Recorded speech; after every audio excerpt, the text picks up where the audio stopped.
The recurrence of primary and secondary liver melanoma after partial liver resection remains a common yet unsolved problem.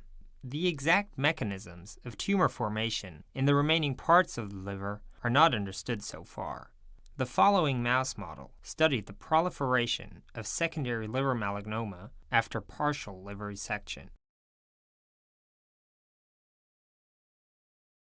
In mice, a liver resection of about 70% is normally compensated by liver hypertrophy of the remaining parts of the liver within 2 to 3 weeks. The endocrine factors which play a role in the liver's regeneration may also induce the growth of liver melanoma. This video introduces a method which can be used to investigate the relationship between liver hypertrophy after resection and tumor growth. The experiment tried to prove that a partial liver resection accelerates the growth of liver melanoma.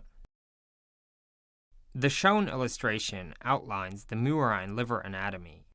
To achieve a liver volume reduction of 65 to 70%, resection of the median and left lateral lobe is necessary. To induce a liver tumor, a predefined volume of cancerous cells is injected into the inferior right lobe.